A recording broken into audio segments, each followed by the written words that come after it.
Kula nuwun teman sahabat saudaraku dan seluruh guruku, mohon izin lagi season ketiga untuk bagaimana caranya kenal dengan Gusti Allah. Karena kenal Gusti Allah itu 1000 jalan. Jalannya 1000 macam, 1000 cara, apapun bisa sampai ke Allah. Selama itu ajaran yang baik dan agama itu sendiri yang disahkan di Indonesia. Suaranya macam-macam. Maka harus juga memahami tentang Pancasila. Orang yang memahami Pancasila dengan benar, itu nanti juga termasuk kategori ia kenal dengan Tuhan. Makanya gitu bahasanya. Pancasila itu adalah jawaban dari 6 agama dan ratusan aliran kepercayaan atau aliran kebatinan di Indonesia. Sekarang penghayat atau kepercayaan sudah bisa masuk dalam KTP. 6 agama dan tambah 1 aliran kepercayaan. Dan aliran kepercayaan itu dibagi lagi banyak lagi. Itu mengajarkan kita pada satu ketuhanan yang Maha Esa. Jadi mengajarkan kita agar ke Tuhan. Ke itu pergi ke Jakarta, ke Balaraja, ke Cikupa, pergi ke Cikupa, Balaraja, ke Jakarta. Ke Tuhan, berarti pergi ke Tuhan. Pergi ke Tuhan, kalau kita nggak tahu Tuhan, nggak kenal Tuhan, gimana mau perginya ke Tuhan? Kalau nggak tahu alamatnya. Nah, akhirnya itu kembali lagi ke Tuhan. Ketuhanan itu pergi ke Tuhan, kembali lagi ke Tuhan. Makanya Pancasila itu sejatinya ajaran makrifat. Karena ajaran yang mengajarkan kenal dengan Tuhannya, menomorsatukan Tuhan. Nah, harus tahu juga tempatnya tadi, di bahasan yang pertama tadi. Jadi Tuhan itu lebih dekat daripada urat leher, manunggaling Gusti, menyatu antara kawula dan Gustinya. Dekat sekali dengan kita, cedak ora senggolan, aduh ora wangenan. Itu harus dipahami dulu. Tapi kalau bagi orang yang umum atau awam, memang di langit Sabtu 7. Di langit tingkat 7 gitu. Waktu kita kecil, waktu tahunnya gitu. Jadi kalau kita bilangnya langit cap 7, nanti bayangan kita, pikiran kita tuh ada di atas langit cap 7 sana. Kalau kita dicari di sana, ya sama aja. Di sana ada gelap, hitam. Kita misalnya ke langit cap 7, adanya hitam, gelap. Sama aja ya seperti ada yang di angkasa ini. Tanpa melewati proses, melewati kenal dirinya, ya nggak mungkin akan kenal Tuhannya. Karena lewatnya kenal Tuhan itu harus lewat dirinya. Nah, kemudian salah satu tandanya orang yang kenal dengan Tuhan itu ya yang ada di Pancasila itu. Jadi Pancasila itu jawaban salah satunya orang yang mengenal Tuhan. Ia akan menjadi 2 kemanusiaan yang adil dan beradab. Orangnya adil dan punya adab. Punya adab sangat. Dan punya beradaban juga. Yang setelah itu, ia nomor 3, persatuan Indonesia. Ia menganggap se-Indonesia, bahkan sedunia adalah saudaraku. Saudara setanah air, sebangsa Indonesia. Satu tanah yang kita injak, satu air yang kita minum, satu udara yang kita hirup. Tidak memandang status apapun, ras, suku, agama, dan golongan, ia tidak. Tidak ada embel-embel. Saudaraku setanah air, sebangsa Indonesia. Tanpa pandang ras, suku, agama, dan golongan. Itulah kalau kita bernegara atau se-Indonesia. Namun tidak menyampurkan adukkan agama, enggak. Agama kembali ke dirinya masing-masing. Namun yang dipelajari adalah isinya. Nah, setelah itu ia akan menjadi orang nomor 4. Kerakyatan yang dipimpin oleh hikmat kebijaksanaan dalam permusyawaratan perwakilan. Ia kalau ada apa-apa musyawarah, ia tidak debat, tidak suka debat ya. Sukanya musyawarah, sharing, asal-asal saling ngisi. Kalau debat itu nanti pinter-pinteran, hebat-hebatan, unggul-unggulan. Tapi kalau sharing asal-asal itu mendudukkan diri kita itu sama, setara. Duduk sama rendah, berdiri sama tinggi, saling mengisi. Karena bersihnya beras itu dari beras yang lain. Nah, kemudian yang nomor 5. Setelah itu pasti ia mendapatkan keadilan sosial bagi seluruh rakyat Indonesia.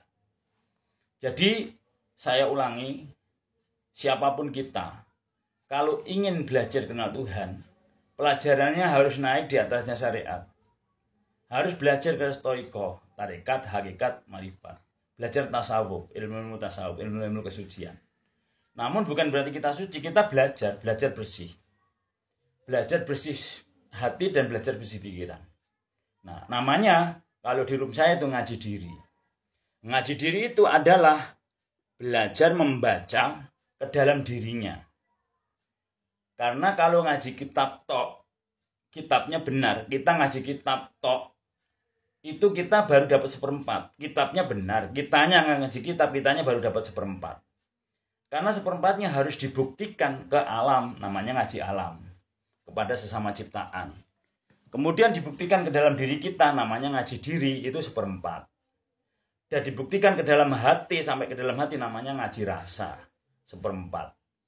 Ngaji kitab 1/4, ngaji alam 1/4, ngaji diri, ngaji rasa 1/4, 1/4, 1/4, 1/4, sama dengan 4/4 sama dengan 1. Nah, itu harus dibuktikan ke dalam dirinya. Makanya tanpa melewati proses kenal dirinya, nggak mungkin orang akan kenal Tuhannya. Lah, gambaran bagi orang yang umum langit sab 7 tadi itu sejatinya 7 di dalam diri kita. Ada 7 lapis di dalam diri kita. Ada badan, ada hati, ada ruh, ada hidup, ada rahasia, ada ilmu, dan ada faham. Mengerti di atas mengerti itu faham. Tempatnya ada di dalam hati yang paling dalam. Maka hati adalah sopir, pikiran adalah kenaik. Belajarnya ke dalam. Bukan mengaku diri kita Allah, bukan. Kalau tidak percaya, kita cek waktu kita bersyahadat. Waktu kita ke syahadat ke depan atau di luar, di lapangan. Yang pertama kita tunjuk itu adalah angin. Angin ciptaan Allah, Allah bersama ciptaannya. Kemudian ada manusia ciptaan Allah, Allah bersama ciptaannya. Kemudian ada hewan ciptaan Allah, Allah bersama ciptaannya. Ada tumbuhan ciptaan Allah, Allah bersama ciptaannya. Ada gunung, ada samudra, ciptaan Allah, Allah bersama ciptaannya. Ke samping kiri begitu, ke kanan juga begitu, ke depan begitu, ke belakang begitu sama. Ke atas, duduk kita ke atas. Rembulan, bintang, matahari, angkasa, ciptaannya Allah, Allah bersama ciptaannya. Duduk ke bawah, bumi ciptaan Allah, Allah bersama ciptaannya. Sejatinya, waktu kita duduk kemanapun, itu dudingi Allah atau nunjuk Allah. Namun Allah itu tidak kelihatan, tapi ada. Yang kita tunjuk itu adalah ciptaannya Allah, Allah bersama ciptaannya. Karena Allah awal dan akhir. Jadi kita ini sudah dekat sama Gusti Allah. Allah itu sudah dekat dengan kita. Kitanya yang harus belajar mendekatkan. Semakin jauh dari sifat-sifatnya Allah, semakin jauh diri kita sama Allah. Jadi mendekatkan diri sama Allah, selain menjalankan perintah dan meninggalkan larangannya, juga mendekati sifat-sifat atau nama-namanya Allah. Allah Maha Sabar, kita harus belajar sabar, dekat. Allah Maha Sabar, kita guala, ya jauh dari Allah. Allah Maha Kasih Sayang, kita belajar kasih sayang, dekat. Allah Maha Ikhlas, kita belajar ikhlas, dekat. Allah Maha Baik, kita belajar baik, dekat. Allah Maha Bijaksana, kita belajar bijaksana, dekat. Allah nggak tidur, kita ngurangin tidur, dekat. Allah nggak makan, kita ngurangin makan, dekat. Allah Maha Suci, kita belajar bersih, dekat. Allah Maha Suci, kita kuat sekali, jauh dari Allah. Jadi yang menjauhkan diri itu ya diri kita kepada Allah, yang mendekatkan ya diri kita. Seperti lagu ini Mas Bimbo, aku dekat, engkau dekat, aku jauh, engkau jauh. Gimana perasaan dan perilaku kita kepada Gusti Allah. Tapi tanpa mulai proses laku, nggak akan mungkin ketemu. Karena ini bukan ilmu buku. Ini ilmu laku yang harus dibuktikan lewat dirinya. Ilmu laku yang harus lewat dirinya, bukan katanya. Jadi membuktikan, asyhadu alla ilaha illallah, wa asyhadu anna Muhammadar Rasulullah.